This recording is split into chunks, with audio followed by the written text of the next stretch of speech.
Hi guys, welcome to Beer Time. My name's Kyle. Let's do some day drinking.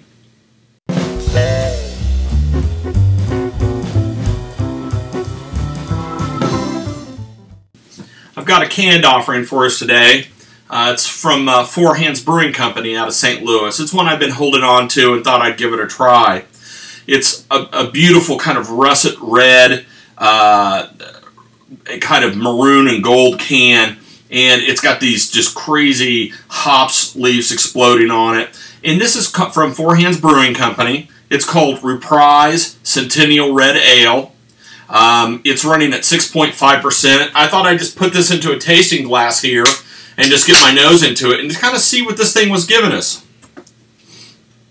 I guess Centennial probably has Centennial hops, right? An ale with Centennial hops must be yummy. It's all right. Stay cool, bro. Stay cool. Okay, so wow, there's lots of citrus coming through there. In lemon, like concentrated lemon juice, and there's some other stuff in there too that's kind of hard to put my nose on. That's a little bit spicy. I would even say savory almost, and you don't smell that in beer that often. And I understand that hops would lean more savory, you know, anything that's not fruity kind of lean savory, but there's something in here. I'm gonna try it, and we're gonna find out. We're gonna just dive in here and do some day drinking.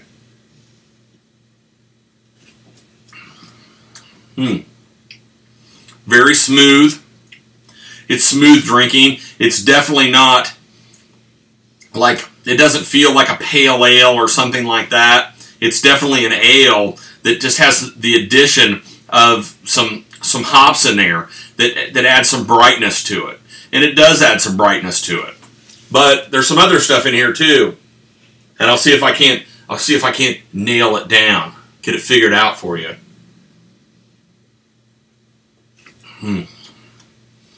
Yeah, this beer, it's drinking it. It's cold. It has some lemon notes in it, but it's almost like cuisine in a way. Something that comes through here that I can only describe as something like caramelized red onions, which is pretty unique, right? You wouldn't normally consider that as like something that would be yummy. But on the can, it talks on here about food pairings, that being sharp cheddar and grilled beef, which, you know, that's pretty specific. You know, it's like saying cheddar and beef, that's what you need to have. That's what's going to do it for you. But those, you know, those things are like heavy, have these very strong flavors to it. And I guess that the feeling here is that those kind of lemon notes that are coming through here in the hops, and then the other things that the hops do in here, or the ales do in here, is providing this kind of savory thing in here. I can only describe it as just leaning towards like caramelized onions of some sort. It's not off-putting. It's just so damn interesting that you kind of want to find something to it. And in fact, looking at the can, what I want is just a block of sharp cheddar and some grilled beef. Damn it. I mean, why can't we just... The production budget around here is just awful. Why can't we do that? There's nobody here. Nobody here to help. Art's cool on this. Very cool stuff.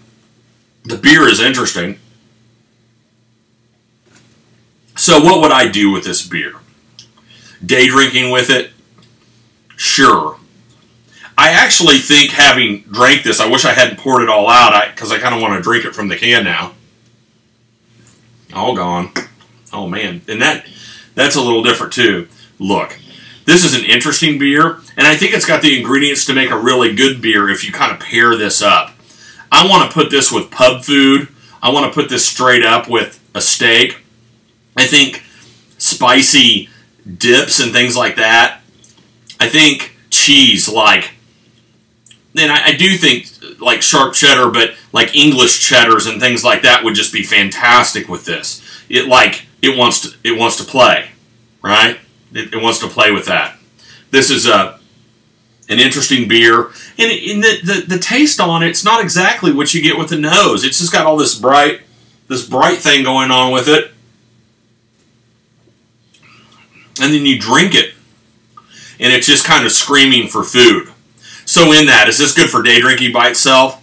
Maybe not so much. Is it good for, putting, a savory pizza in the oven or something like that? Oh man, this would be great with pizza.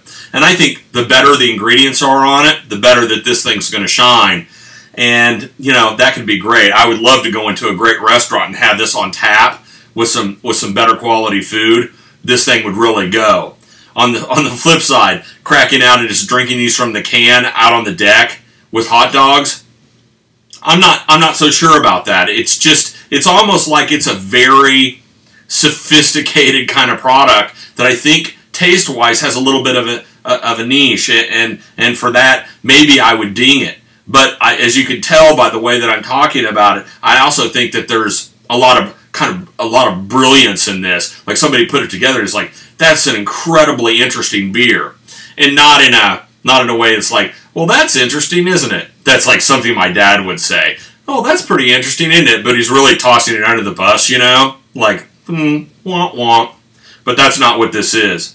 I just think that there's a time and place for most beers, and this is one that you just have to put with good food. But what's the downside there, right? You get to have some like good beer with some good food, and it must stay.